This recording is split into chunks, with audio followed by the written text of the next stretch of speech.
Selamat pagi dan selamat hari Sabat kepada semua yang menonton video ini. Pada Sabat ini kita sangat bersyukur karena sekali lagi kita dapat peluang untuk berkumpul sekali lagi dalam ruangan video live ini. Walaupun kita tidak dapat berkumpul sama-sama di gereja, tapi kita yakin setiap video yang kita tonton pada hari Sabat ini, terutama untuk mereka yang menonton video dari gereja Keluang, BM Keluang ini, sangat bersyukur karena Tuhan sentiasa menyertai kita walau dimanapun kita berada.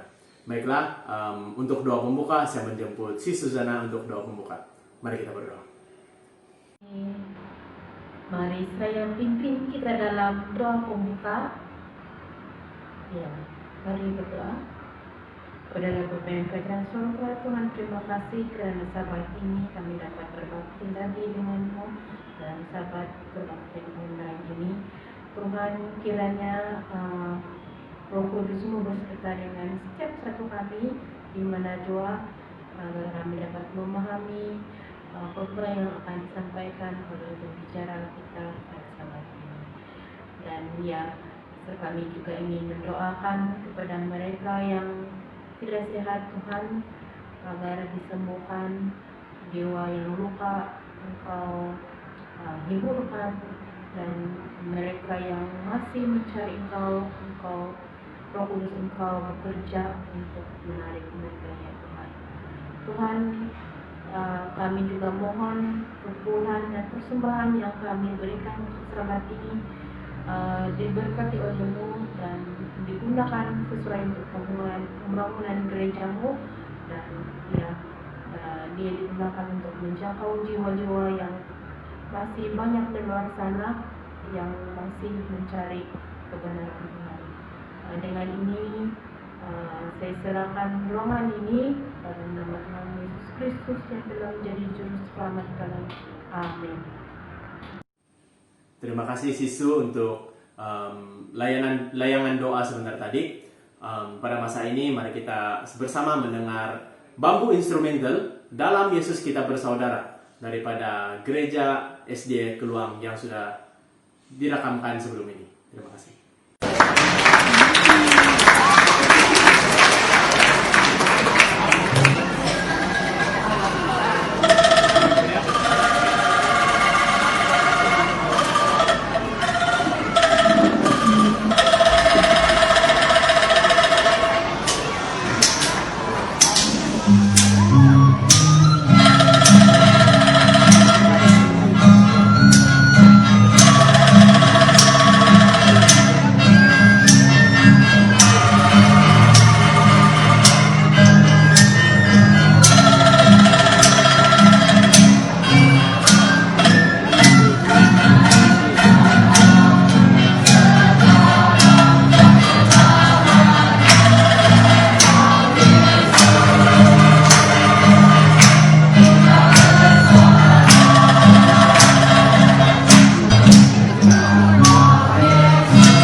Sampatan.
Kita sangat bersyukur dengan special numbers yang telah disampaikan oleh Gereja BM Keluang sebentar tadi.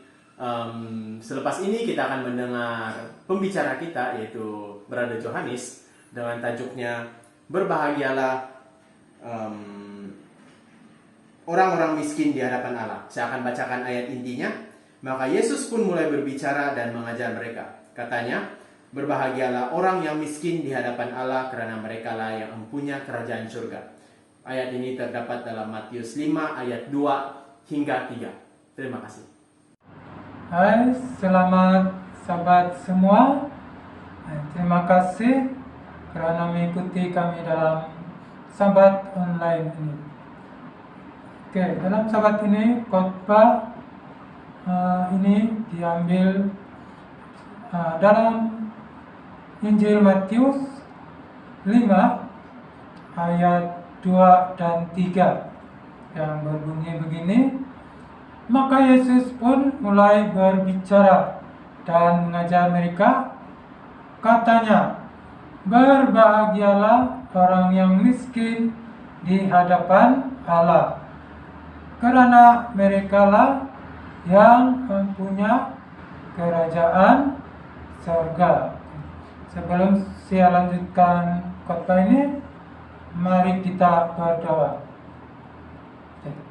Bapa di surga, kami mengucap syukur dan terima kasih di atas berkat-Mu.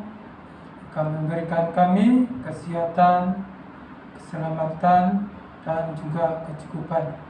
Dan pada sahabat ini, saya akan menyampaikan khotbah dalam Matius 5 ayat 3. Saya mohon Roh Kudus-Mu serta malaikat-Mu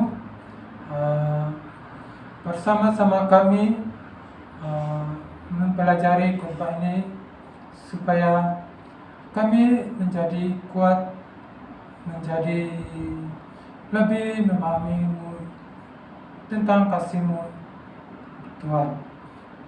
Tuhan berkati kami masing-masing supaya kami dapat fokus kepada pelajaran ini dan kami dapat mempraktikkan apa yang kami dengar dalam khotbah ini. Semua doa ini mohon dalam nama Tuhan kami Yesus Kristus, bersama kami. Amin. Ya, saudara dan saudari, berbahagialah orang yang miskin di hadapan Allah, karena merekalah yang mempunyai kerajaan surga. Bagaikan sesuatu yang aneh dan baru diucapkan oleh Yesus. Kata-kata ini masuk ke telinga orang banyak yang ingin mengetahuinya. Ajaran ini amat bertentangan dengan pengajaran yang mereka dapat dari imam dan rabi. Kata-kata Yesus ini membuat mereka semua terpesona. hati mereka yang mendugakan terbuka kepadanya. Roh Kudus membukakan hati kepada mereka makna pelajaran itu. Pada zaman itu, pemimpin-pemimpin agama merasa bahwa mereka kaya dalam harta rohani. Ini kita boleh lihat dalam doa orang Farisi dalam Lukas pasal 18 ayat 11 yang berbunyi,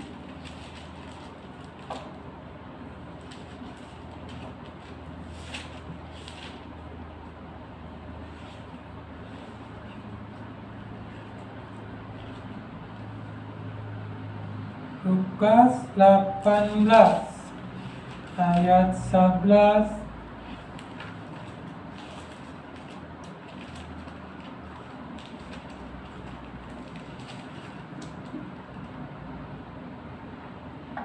Yang berbunyi begini, orang Farisi itu berdiri dan berdoa dalam hatinya begini, Ya Allah, aku mengucap syukur kepadamu karena aku tidak sama seperti semua orang lain, bukan perampok, bukan orang lalim, bukan penzina, dan bukan juga seperti pemungut cukai ini. Oke.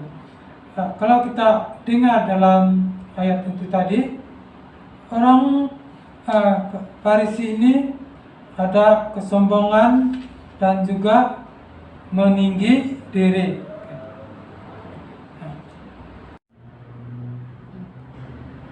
Tetapi orang banyak yang mengelilingi Yesus mempunyai satu perasaan tentang kemiskinan rohani mereka. Contohnya, Petrus tersungkur di kaki juru selamat dan berseru, Tuhan, pergilah daripadaku, karena aku ini seorang berdosa. Kita umat Tuhan adalah miskin rohani. Dalam Wahyu pasal 3 ayat 17, kita digambarkan melarat dan malang, miskin, buta, dan telanjang. Nah, kita semua rindu akan kasih karunia Tuhan yang menyelamatkan. Dalam Titus 2 ayat 11 tertulis begini, karena kasih karunia Tuhan yang menyelamatkan semua manusia sudah nyata. Apakah sifat mereka yang perasaan kaya rohani? Mereka akan berpikir bahwa dirinya cukup baik, puas dengan keadaannya, tidak berupaya ikut perintah Tuhan, dan memperoleh kasih karunia dari Kristus. Kesombongan menutupi hati terhadap Kristus. Dengan itu menutupi juga berkat-berkat yang Yesus mau berikan. Mereka merasa lengkap, sebab itu mereka menolak Yesus. Mereka yang miskin rohani ialah mereka yang tahu mereka tidak dapat menyelamatkan diri atau tidak dapat melakukan tindakan yang benar dari diri mereka sendiri. Mereka menghargai pertolongan yang dapat diberikan Kristus. Mereka itulah yang miskin di hadapan Allah. Siapakah yang diampuni? Kristus. Mereka yang menyesal dan bertobat, pasti akan diampuni Kristus. Roh Kudus akan menyadarkan kita tentang dosa-dosa kita. Mereka yang hatinya digerakkan oleh Roh Allah memberikan keyakinan bahwa tidak ada kebaikan dalam diri mereka. Mereka sadar mereka orang-orang yang berdosa. Janji Allah seperti dalam Yesaya pasal 1 ayat 18 adalah sekalipun dosamu merah seperti kirmizi akan menjadi putih seperti salju, seperti kain kesumba akan menjadi putih seperti bulu domba. Dalam Hezkel 36 ayat 26 hingga 27, kamu akan kuberikan hati yang baru dan roh yang baru di dalam batinmu, dan aku akan menjauhkan dari tubuhmu hati yang keras dan kuberikan kepadamu hati yang taat.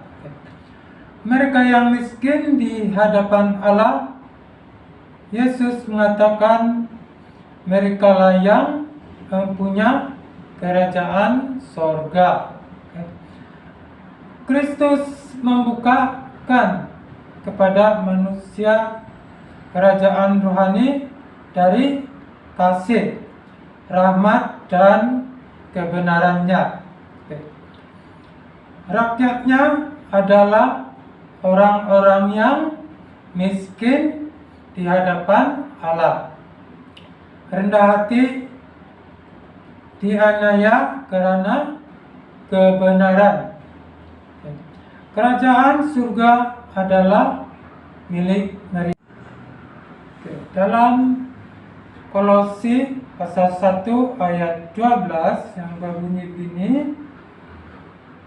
dan mengucap syukur dengan sukacita kepada Bapa yang melayakkan kamu untuk mendapat bagian dalam apa yang ditentukan untuk orang-orang kudus di dalam kerajaan terang.